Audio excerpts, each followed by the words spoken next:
My name is Eleanor, 32 years old, and last month I became a married woman. What my husband Robert never knew was that my beloved grandmother Beatrice had left me 3 valuable apartments in Boston when she passed away last year. I decided to keep this inheritance to myself, and thank God I did. Just 1 week after our honeymoon, my mother-in-law Diane showed up at our door with a notary and legal papers in hand. If you want to know how my world turned upside down, please like and subscribe, and let me know where you are watching from, before I tell you how I discovered my marriage was built on lies. I grew up in a modest neighborhood in South Boston. My parents worked incredibly hard, their entire lives. My father Thomas as a high school math teacher, and my mother Grace as a nurse at Boston General. We never had much in terms of luxuries, but they provided a stable, loving home filled with books and encouragement. They taught me the value of education and hard work lessons I carried into adulthood. But it was my grandmother Beatrice who truly shaped my outlook on life. Grandma B, as I called her, was a force of nature, a sharp-witted, independent woman who had bought her first property back in the 1960s, when few women made such financial moves on their own. After my grandfather passed away when I was just 5, she never remarried. Instead, she focused on building her small real estate holdings and creating a life completely on her terms. I spent nearly every weekend at her brownstone in Beacon Hill. While my friends were watching cartoons on Saturday mornings, I was learning about property taxes, investment strategies, and the importance of having an emergency fund. I can still hear her voice saying, "Young lady, always make sure you have something that is completely yours. No matter how much you love someone, keep a piece of yourself that belongs only to you." At the time, I nodded along without fully understanding the depth of her wisdom. It would take years and a painful experience to truly appreciate what she was trying to teach me. I worked hard through school, earning a scholarship to study architecture at Boston University. My parents were so proud, and Grandma B insisted on paying for my apartment during those years so I could focus on my studies without taking on debt. After graduation, I landed a position at a well-regarded firm specializing in historical renovations. Boston, with its rich architectural history, was the perfect place to build my career. Life was going according to plan until 2 years ago, when I met Robert at my friend Amanda's gallery opening. He was charming, intelligent, and seemed genuinely interested in my work. Robert worked in finance, managing investment portfolios for wealthy clients. Our conversation flowed effortlessly that night, and by the time I left I had his number and butterflies in my stomach. Our romance progressed quickly. Robert was attentive and thoughtful. He sent flowers to my office, remembered small details from our conversations, and made me feel valued. Within 6 months we were talking about a future together. Looking back now, there were warning signs I chose to ignore. The first time I met his mother Diane, she scrutinized me in a way that made me uncomfortable, asking pointed questions about my family, their occupations, and even our home address. Robert brushed it off, saying she was just protective of her only son. Then, there were the contradictions about their financial situation. Robert drove an expensive car and wore designer clothes, yet sometimes mentioned financial struggles growing up. His parents Harold and Diane lived in a beautiful home in Cambridge, but Robert occasionally alluded to helping them with bills.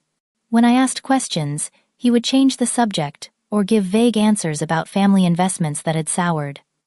Most concerning was Robert's attitude toward money. Despite his career in finance, he rarely talked about saving or investing for our future. He spent lavishly on dinners and gifts, waving away my concerns about budgeting. Whenever I mentioned setting up a joint savings plan, he would say, "We have plenty of time for that boring stuff later. Let us enjoy life now." Last year, my beloved Grandma B fell ill suddenly. The cancer had already spread by the time it was discovered, and within 3 months, she was gone. I was devastated. Robert was supportive during this time, attending the funeral and comforting me through my grief. What he did not know, what no one, except my parents and the lawyer, knew, was what Grandma B had left me. To my complete surprise, she had bequeathed me 3 apartments she had purchased decades ago as investments. One was in downtown Boston in a prime location that had skyrocketed in value. Another was near the university, providing steady rental income from students and faculty. The third was in a neighborhood that was rapidly developing, with potential for significant appreciation in the coming years. Along with the properties came a letter in which she wrote, "Eleanor, my darling girl, these are for you to secure your independence. Remember what I taught you. No matter where life takes you, having these means, you will always have choices. Never underestimate the power of financial freedom, especially for a woman." As I sat in the lawyer's office listening to the details of my inheritance, I thought about telling Robert. We were engaged by then, planning our wedding for the following spring. But something held me back. Perhaps it was Grandma B's voice in my head reminding me about keeping something for myself, or perhaps it was those small doubts about Robert that I had been pushing aside. Whatever the reason, I decided to keep the inheritance private, at least for the time being. The properties were already managed by a company Grandma B had used for years, and the rental income went into a separate account. There was no practical need to discuss it immediately, I reasoned. After we were married and settled, I would bring it up naturally as part of planning our financial future together. 1 month ago, Robert and I had a simple wedding at a historic hotel in Boston. We kept it relatively small with just close friends and family.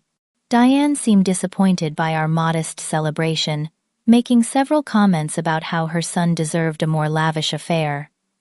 Robert just laughed it off, saying his mother had always dreamed of a big society wedding. Our honeymoon was a week in Cape Cod, staying at a charming bed and breakfast. The weather was perfect, and we spent our days walking on the beach, exploring local shops, and enjoying fresh seafood. Robert was attentive and loving, and I pushed aside the lingering voice of doubt in my head. This was my husband now, my partner in life. Eventually I would share everything with him, including my unexpected windfall. How quickly things would change and how grateful I would become for my decision to wait. We returned from our honeymoon on a Sunday evening, tired but happy. As Robert plugged in his phone that had died during the drive home, it immediately began buzzing with notifications. His face tensed as he scrolled through what appeared to be multiple missed calls and messages from his mother. "Everything okay?" I asked, unpacking my suitcase. Robert sighed, running a hand through his hair. "It's Dad. Mom says his heart condition is getting worse. They got some bills from the specialist, and they're struggling to cover them." I felt a pang of sympathy. "Is there anything we can do to help?" He looked at me with an expression I couldn't quite read. "Actually, they invited us for dinner tomorrow night. I told Mom we'd come." The next evening we drove to Cambridge for dinner with Harold and Diane. Their house was a beautiful Victorian with a manicured lawn and expensive landscaping, not exactly the picture of financial hardship. I kept this observation to myself as Diane greeted us at the door, hugging Robert tightly, before giving me a stiff embrace. The dinner was pleasant enough on the surface. Harold was quiet but kind, asking about our honeymoon and my work. Diane, however, steered the conversation repeatedly toward financial matters.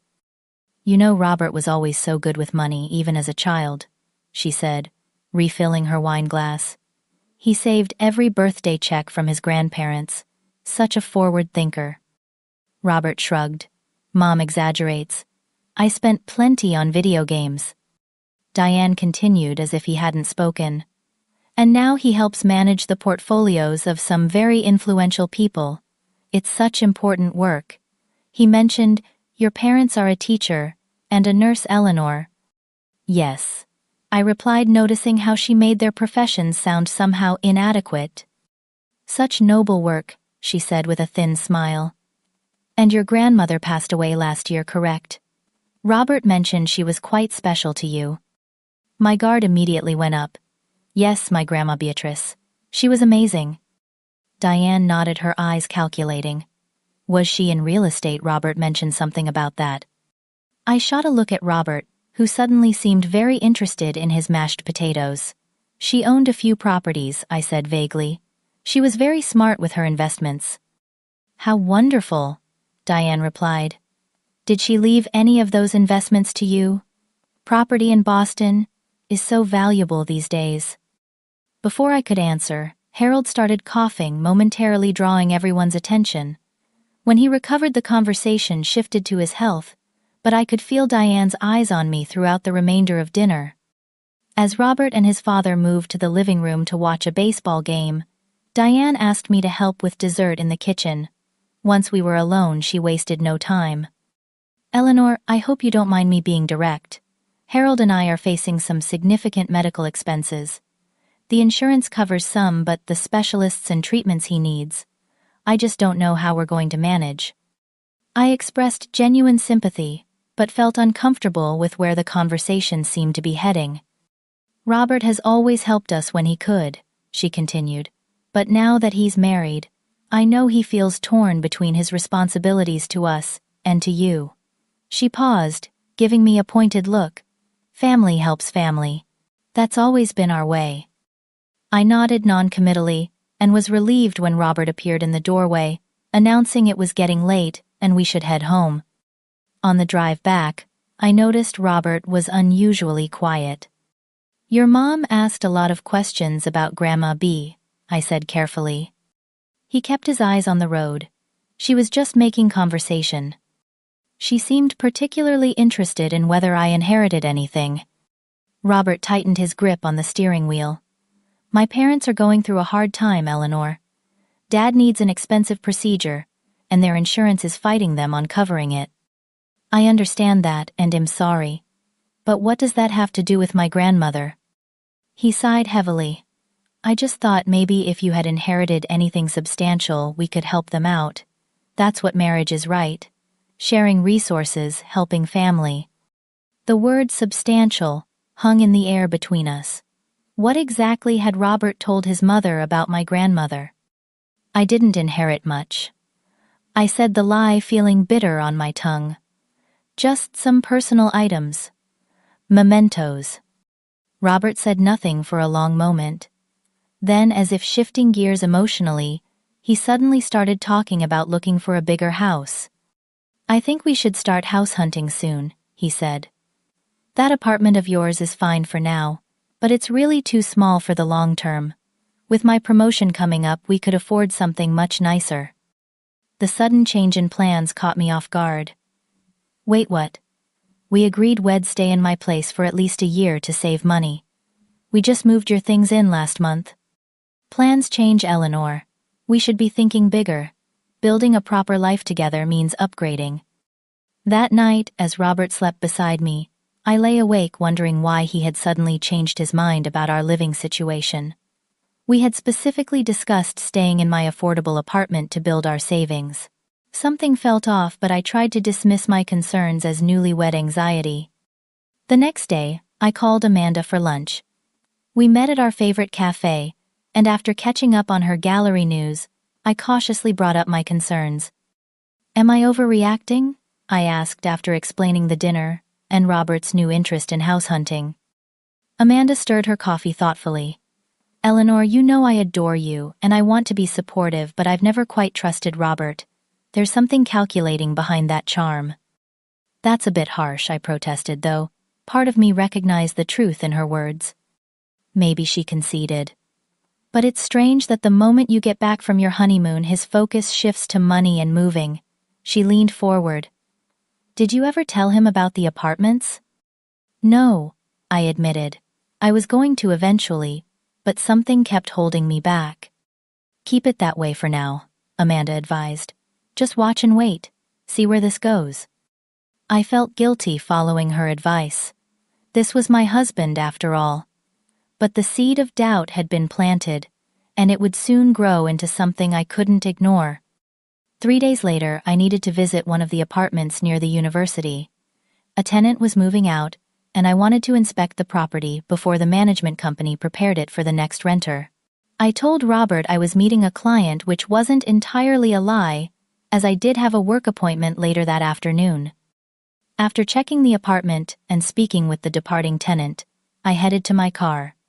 That's when I noticed a familiar figure across the street, pretending to look at his phone. It was Timothy, Robert's younger brother, who had recently moved to Boston for graduate school. When he realized I had spotted him, he quickly put his phone away and crossed the street toward me. Eleanor. What a coincidence, he said with an unconvincing smile. I was just in the neighborhood looking at apartments.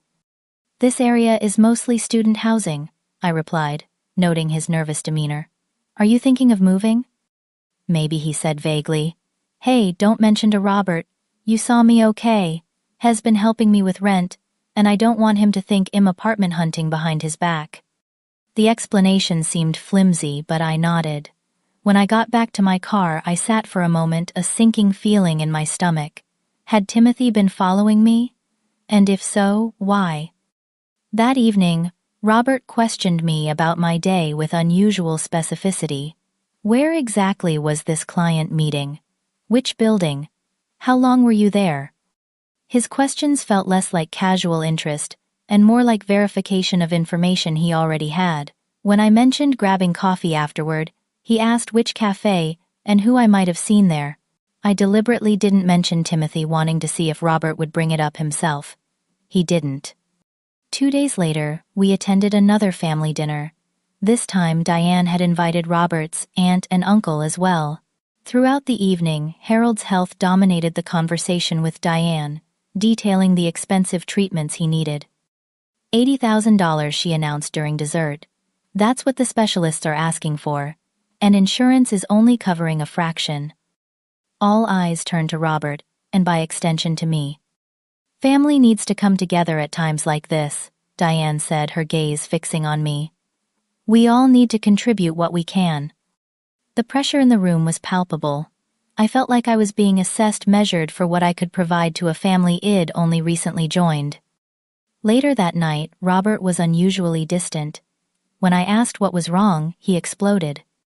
My father's health is deteriorating, and you sit there like it's not your problem, he snapped. Do you even care? Of course I care, I responded, shocked by his outburst. But we just got married, Robert. We haven't even combined our finances, or made any long-term plans. Maybe it's time we did, he said, his voice cooling into something more calculated. We should put everything on the table, full financial transparency. Something in his tone sent a chill through me. I agreed we would sit down that weekend and go through our finances together, hoping to buy myself time to figure out what was happening. The next day, I came home early from work and found evidence that someone had been going through my home office. Documents were slightly out of place, and a folder containing personal papers had been moved. When Robert came home, I casually mentioned that I'd been thinking of reorganizing my files. Oh, why is that, he asked, not quite meeting my eyes. Just feeling disorganized. Some of my papers seemed to be out of order. He shrugged. Maybe you moved them and forgot. You have been pretty stressed lately. That night after Robert fell asleep, I checked the browser history on our shared computer. What I found made my blood run cold. Recent searches included inheritance laws in Massachusetts, how to find property records, and contesting a will after marriage. Most disturbing was a search for can a spouse claim inheritance received before marriage. The next morning, I made an excuse about a work emergency and went straight to my lawyer Patricia's office. She had handled Grandma B's estate and knew my situation well. Eleanor, this is concerning, she said after I explained what had been happening. In Massachusetts, inheritances are generally considered separate property, not marital assets, as long as they haven't been commingled. But the fact that your husband is actively researching ways to access your inheritance suggests a premeditated intent. What should I do? I asked, my voice shaking. First, secure all your documents relating to the inheritance. Keep them somewhere your husband can't access, preferably in a safe deposit box. Second, make sure the rental income is going into an account in your name only. And third, she looked at me with sympathetic eyes, you might want to consider whether this marriage is what you thought it was. I left Patricia's office with a heavy heart, but a clearer mind. That evening, Robert and I had our most heated argument yet. He accused me of being secretive and untrustworthy, while I countered that he'd been invading my privacy. Marriage means sharing everything, he insisted. No secrets, no separate finances. What's mine is yours, and what's yours is mine. That doesn't mean giving up all privacy or autonomy, I countered. And it certainly doesn't mean your family gets to dictate how we spend our money. So you're choosing yourself over my sick father? He asked, his voice dripping with accusation. Over your own husband? It's not about choosing sides, Robert. It's about setting healthy boundaries. He stormed out, saying he needed to clear his head. I sat alone in our apartment, thinking about what Grandma B would advise me to do. Somehow, I knew she would tell me to trust my instincts. And my instincts were screaming that something was very wrong with my new marriage. The following Tuesday, Robert left for work earlier than usual, saying he had an important client meeting. I was scheduled to work from home that day, finalizing designs for a restoration project. Around 10 in the morning, the doorbell rang. When I opened the door, I found Diane standing there with a man I didn't recognize who was carrying a briefcase. Eleanor, dear, Diane said with a smile that didn't reach her eyes. May we come in? We have something important to discuss. Before I could object, she brushed past me into the apartment, the man following behind. This is Mr. Wilson, she said, gesturing to her companion. He's a notary. My heart began to race as they settled themselves at my dining table without invitation. Mr. Wilson opened his briefcase and removed several legal-looking documents. What is this about? I asked, remaining standing. Diane maintained her artificial smile. It's about family, Eleanor. About doing what's right for everyone. She gestured to the papers on the table. We know about your grandmother's apartments. Robert told us everything. My blood ran cold, but I kept my expression neutral. I don't know what you mean. Diane laughed, a brittle sound. Let's not play games. 3 properties in prime Boston locations, that's quite a windfall for someone from your background. Her tone made background sound like something distasteful. Mr. Wilson cleared his throat. These documents would transfer the properties into a family trust, he explained, for the benefit of all family members, particularly to cover Mr. Harold Campbell's medical expenses. I stared at them, momentarily speechless. You want me to sign over my inheritance to you? Not to me, Diane corrected. To the family. Robert would be a beneficiary too, of course. The apartments were just sitting there, generating rental income that could be put to better use, saving Harold's life. She leaned forward, her voice softening into something rehearsed. This is what families do, Eleanor. They take care of each other. I felt a strange calm settle over me. So this is why Robert married me. Diane had the grace to look momentarily uncomfortable before recovering. Robert loves you. But love and practical matters can go hand in hand. He told us about the properties months ago, right after your engagement. We waited until after the wedding to approach you, because we wanted you to feel secure in your place in the family first. The pieces fell into place with sickening clarity. The timing of Robert's proposal shortly after Grandma B's death. His lack of interest in financial planning. The sudden push for a bigger house. Even Timothy following me to the apartment the week before. I will need time to review these documents with my lawyer, I said carefully. Diane's expression hardened. Harold's condition won't wait for legal reviews. We need to move forward today. She pulled out her phone. Robert's on his way. He thought it would be better if I explained things first, woman to woman. As if on cue, I heard a key in the lock and Robert walked in. He froze momentarily when he saw my face, then composed himself. Eleanor, he began. I see. Mom has explained the situation. Yes, I replied coldly. Your mother has explained that you've been planning to get your hands on my inheritance since before we were even engaged. It's not like that, he protested, moving toward me. I love you. But family obligations. Save it, I interrupted. You and I both know what this is about. You knew about the apartments all along.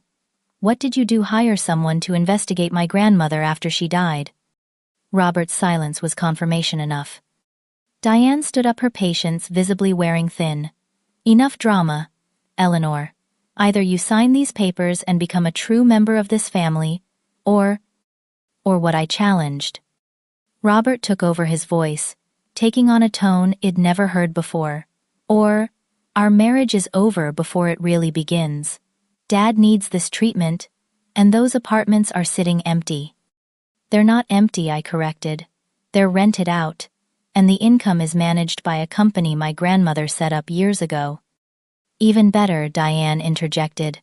Steady income that could cover Harold's treatments and still leave plenty for family needs. I noticed she kept emphasizing family, while conspicuously avoiding specifics about which family members would control these assets.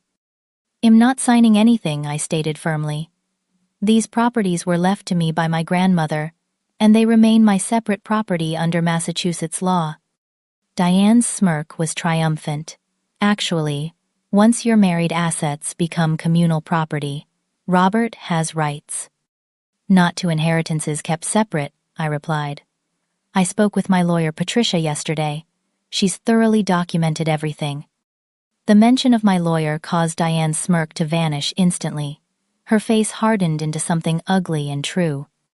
You went behind Robert's back to a lawyer, she hissed. Just like he went behind mine to search for ways to get his hands on my inheritance, I countered.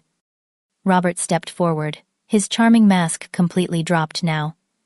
You think you're so clever, don't you, little Eleanor with her secret fortune? You should be grateful I even married you. The statement hung in the air, revealing everything. Get out, I said quietly. Both of you get out of my home right now. This isn't over, Diane snapped, gathering the unsigned documents. Robert, let's go. Robert hesitated, perhaps realizing how completely Head revealed himself. Eleanor, we can talk about this rationally. I just thought. Now, I said, my voice stronger than I felt. As they moved toward the door, Robert turned back. This apartment is half mine now. You can't just kick me out. Watch me, I replied. And Robert, expect divorce papers by the end of the week. His face contorted with anger. You'll regret this. No one walks away from me. After they finally left, I locked the door, slid down against it, and let the tears come. Not for the loss of Robert. I now understood there had never been anything real to lose, but for the betrayal of what I thought we had shared. As soon as I could breathe normally again, I called Amanda. She arrived 20 minutes later with coffee and a fierce protective energy that I desperately needed. I can't believe they just showed up with a notary, she said, pacing my living room. Actually, no. I can totally believe it. That woman has predator written all over her. I nodded numbly, still processing the morning's events. I just keep thinking about all the signs I missed.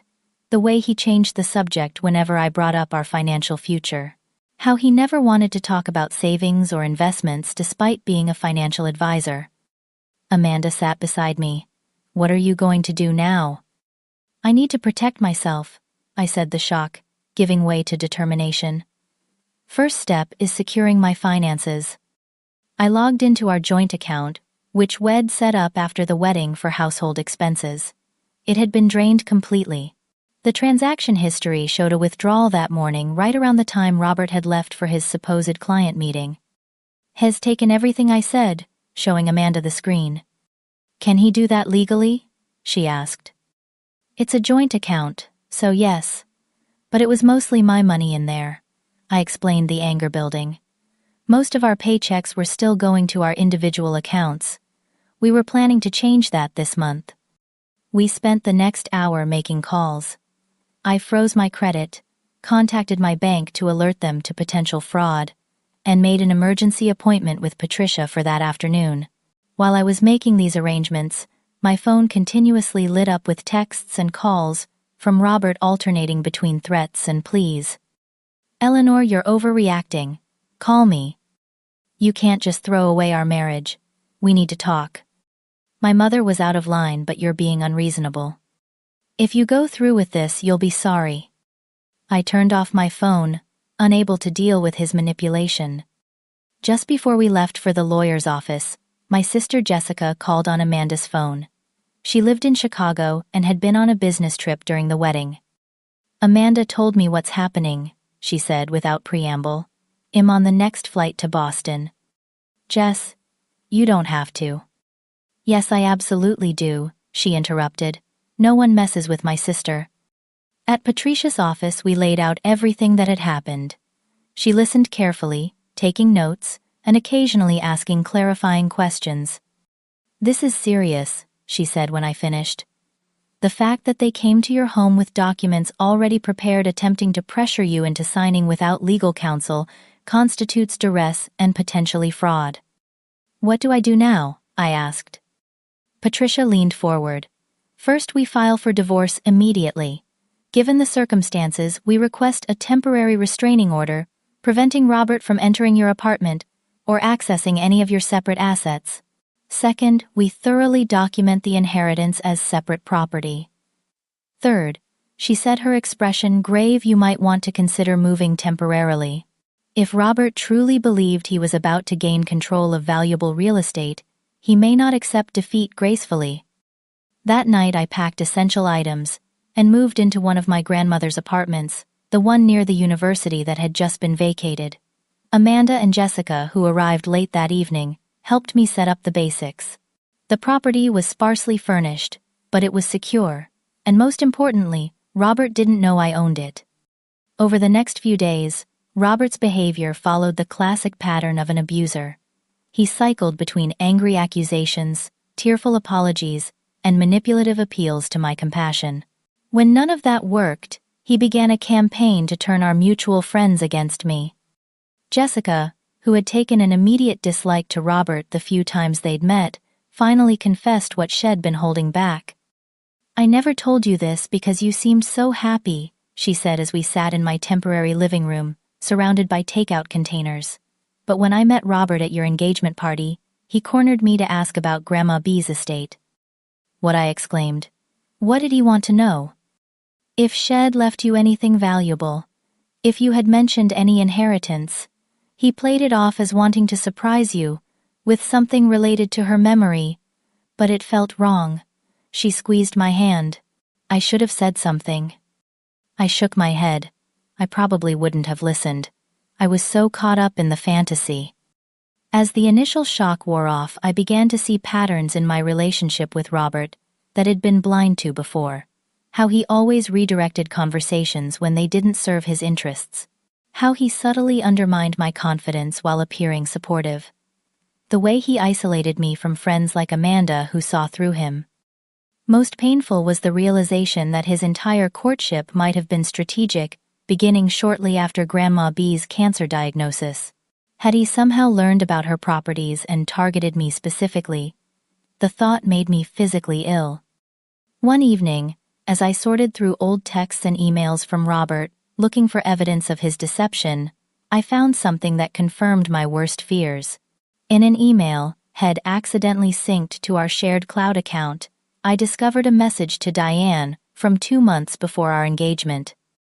Mom confirmed through county records. Grandmother owns 3 properties in prime locations. Conservative estimate of total value, $2.5 million plus ongoing rental income, moving forward with the plan. We'll propose next month after the funeral. Eleanor suspects nothing. The clinical calculation of it, the cold assessment of my worth in dollar terms, broke something inside me. I sobbed until I had no tears left, grieving not just for my failed marriage, but for the love I thought had been real. When I showed the email to Patricia, her expression turned steely. This changes everything, she said. This is premeditated fraud. We can now prove he entered the marriage under false pretenses with the specific intent to access your assets. The discovery of the email marked a turning point. My grief began to transform into resolve. I would not let Robert and his family take what Grandma B had worked so hard to provide for me. More importantly, I would not let them break me. A week after I moved out, Robert showed up unannounced at my office. Had been texting that he wanted to talk, but I'd refused to meet him alone. Seeing him standing in the reception area of my architectural firm sent a jolt of anxiety through me. Eleanor, please, he said, his voice soft and contrite. The charming Robert I'd fallen for. Just 5 minutes. That's all I ask. Against my better judgment, I agreed to speak with him in a small conference room with glass walls in full view of my colleagues. Once seated, Robert launched into a well-rehearsed speech about misunderstandings and family pressure. He claimed Diane had acted without his full knowledge, that he truly loved me, that we could start fresh. "I want us to be honest with each other," he said, reaching for my hand across the table. I pulled back. "Like you were honest when you researched my grandmother's properties before proposing, or when you told your mother about my inheritance after I specifically kept it private." His expression flickered between surprise and calculation. "I found the email, Robert. The one where you laid out your plan to your mother before you even proposed." The mask slipped then just for a moment, revealing a flash of cold anger before he composed himself again. "Eleanor, that email is being taken out of context. I was just—" "Save it," I interrupted. "I filed for divorce yesterday. My lawyer will be contacting yours." His demeanor changed instantly. The charming facade vanished, replaced by something hard and ugly. "You think you're so smart," he hissed, leaning forward. "But you have no idea who you're dealing with. My family has connections you can't imagine." "Is that a threat?" I asked, loud enough for my colleagues to hear. He stood abruptly. "This isn't over. Those properties should be helping my father, not sitting in your portfolio while you play architect." Security escorted him from the building, and I immediately called Patricia to report the encounter. The next phase was brutal. Diane launched what can only be described as a smear campaign among our social circle. She contacted mutual friends with stories about me refusing to help save Harold's life, painting me as a cold-hearted gold digger who had hidden assets from her loving husband. Some people believed her. Friends I thought knew me well started avoiding me or sending questioning texts. The isolation might have broken me, if not for the unwavering support of Amanda, Jessica, and my parents who came to Boston to help me through this period. The legal proceedings were equally vicious. Robert's lawyer, a friend of Diane's family, demanded half of all my assets, including the inherited properties, claiming they had been commingled with marital assets. Patricia fought back with documentation, showing the properties had always been kept separate. She also submitted the damning email as evidence of Robert's fraudulent intent entering the marriage. As we prepared for court, more unsavory details emerged. Background checks revealed that Robert and his family had significant debt hidden behind their facade of wealth. Harold and Diane had remortgaged their Cambridge home multiple times and faced potential foreclosure. Robert's supposedly prestigious job managed much smaller portfolios than had claimed, and he had a history of financial mismanagement that had followed him from firm to firm. Most disturbing was the discovery that I'd apparently not been the first target. A year before meeting me, Robert had briefly been engaged to another woman whose family owned valuable commercial real estate. That engagement had ended abruptly under circumstances that now seemed suspicious. 3 months into the divorce proceedings, we had a settlement conference with both lawyers present. Robert arrived with Diane in tow, though she'd been explicitly told only parties and their legal counsel could attend. "I can't be here without my mother," Robert insisted when the mediator asked Diane to leave. "She's providing moral support." "Moral support," Patricia repeated, with undisguised contempt. "Is that what we're calling it now?" The mediator, a seasoned family court judge, allowed Diane to stay, but warned her not to speak. She ignored this instruction within minutes, interrupting Patricia to accuse me of heartlessness. "Harold's condition is deteriorating while she hoards property," Diane exclaimed. "This is a matter of life and death." The judge fixed Diane with a stern look. "Mrs. Campbell, if you speak out of turn again, you'll be removed. This is a legal proceeding, not a family dispute at your dining table." The settlement conference quickly revealed the weakness of Robert's position. When Patricia presented the email evidence along with the documented timeline showing Robert's courtship had begun suspiciously soon after my grandmother's diagnosis, even Robert's lawyer looked uncomfortable. When we took a break, I overheard Robert's lawyer strongly advising him to settle. "Your position is untenable," she said bluntly. The judge is clearly sympathetic to Eleanor, and if this goes to trial, you could face accusations of fraud. Robert and Diane huddled together, whispering furiously. When we reconvened, Robert's lawyer announced they would accept a settlement, wherein Robert would relinquish all claims to my separate property in exchange for me waiving any claims to alimony. Patricia and I had anticipated this, and agreed immediately. By the end of the day, we had a signed agreement that protected my inheritance completely and ended my brief, painful marriage with no ongoing financial entanglements. As we gathered our papers to leave, Robert approached me one last time. "You think you've won," he said quietly, "but you still lost a year of your life on a marriage that was never real." I looked at him calmly, no longer feeling the pain his words were intended to inflict. "That's where you're wrong, Robert. I gained something invaluable, lessons I won't forget, and strength I didn't know I had." His face flushed with anger, but Diane pulled him away before he could respond. As they walked out, I watched them, a mother and son, united in their sense of entitlement and their willingness to use others for financial gain. I felt a profound sadness for them, living in such a transactional world where relationships were just another form of currency. The divorce was finalized 2 weeks later. I stood on the courthouse steps afterward, feeling lighter than I had in months. The legal nightmare was over, but the emotional journey of healing was just beginning. 6 months after my divorce was finalized, I stood in the living room of my newly renovated apartment, the downtown property that had been part of Grandma B's legacy. After the divorce, I decided to move into this space and make it truly mine, using my architectural skills to transform it into a sanctuary. The process of redesigning the apartment became a metaphor for rebuilding my life, a careful assessment of what to keep, what to discard, and what new elements to incorporate. I knocked down walls that blocked natural light, just as I removed the emotional barriers I'd built around myself. I preserved the original hardwood floors and crown molding, honoring the history and foundation, much like I held onto the core values Grandma B had instilled in me. The transformation wasn't just physical. In those 6 months, I had done the hard work of emotional healing as well. Initially, I struggled with shame and self-doubt.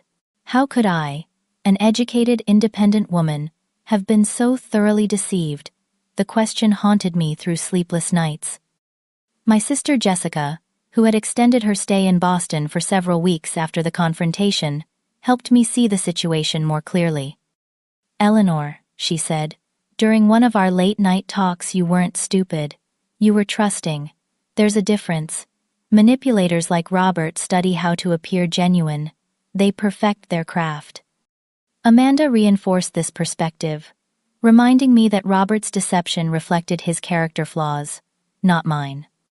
Gradually, I stopped blaming myself for not seeing the red flags sooner. Instead, I focused on understanding what those flags had been, cataloging them, not as a way to dwell on the past, but as protection for the future. 3 months after the divorce, I made a significant professional change. Using my apartment near the university as office space, I launched my own small architectural firm, specializing in renovating historical properties. Years of working for others had given me valuable experience and connections, and now I was ready to build something of my own. The rental income from the third apartment provided financial security during this transition. I thought often of Grandma B during this time, grateful for her foresight and the independence her gift had provided. She had known firsthand how financial freedom could save a woman from remaining in harmful situations. As my business grew, I found myself sharing my story cautiously at first with other women in my network. To my surprise, many had experienced similar betrayals or knew someone who had. We formed an informal support group meeting monthly to share experiences and advice. Through these connections, I met Sophia, a financial advisor, with a passion for educating women about economic empowerment. We collaborated on a series of workshops for women on protecting assets and recognizing financial red flags in relationships. My personal healing came in waves. Some days I felt strong and grateful for the lessons learned. Other days the betrayal still stung, and I questioned my ability to trust again. I worked with a therapist who specialized in recovery from manipulative relationships, gradually developing healthier boundaries and a stronger sense of self. 1 year after my divorce, I ran into an old college friend, Marcus, at an architectural exhibition. We had been close during our university days but had lost touch over the years. There was an ease to our reconnection, a comfortable familiarity free from pressure or expectation. We began meeting for coffee occasionally, simply enjoying each other's company without any rush toward romance. When I eventually shared my experience with Robert Marcus, response was telling. Instead of offering platitudes or immediately trying to distinguish himself as different, he simply listened, asked thoughtful questions, and expressed genuine anger on my behalf. As we continued to see each other, I approached the relationship with new wisdom. I observed his actions more than his words, noticing how he respected my boundaries and never pushed for more than I was ready to give. Most importantly, I trusted my instincts, the very instincts I had ignored with Robert. Looking back, I realized that keeping my inheritance private hadn't been the problem. The problem had been choosing the wrong person to marry. A true partner would have respected my autonomy and celebrated my financial security rather than seeing it as something to appropriate. In honor of Grandma B, I established a small scholarship in her name, using a portion of the rental income. The Beatrice Martin Scholarship for Women's Financial Independence provided education and resources for women leaving abusive relationships. It felt like the perfect way to extend her legacy beyond just my life. As I stand here today looking out the window of my beautiful apartment at the Boston skyline, I feel a profound gratitude for the painful wisdom I gained. I learned that independence isn't about isolation or distrust, but about entering relationships from a position of strength rather than need. I learned that the right people celebrate your success and security instead of seeking to control it. I learned that financial independence, especially for women, isn't selfish, it's essential. Most importantly, I learned that Grandma B was right all along. Having something that is completely yours gives you the freedom to make choices based on love, rather than necessity. It gives you the power to walk away, when walking away is the only healthy option. If you're watching this, and my story resonates with you, remember that protecting yourself isn't selfish. Trust your instincts when something feels wrong. Maintain healthy financial boundaries even in the most loving relationships. And know that if you do find yourself in a situation like mine, healing is possible on the other side. Have you ever kept something private in a relationship that later proved to be a wise decision? Or have you noticed financial red flags that made you reconsider a relationship? Please share your experiences in the comments below. Your story might help someone else recognize warning signs in their own life. And if you found value in my experience, please like and subscribe to support this channel. Thank you for listening, and remember, every ending, even painful ones, can lead to beautiful new beginnings.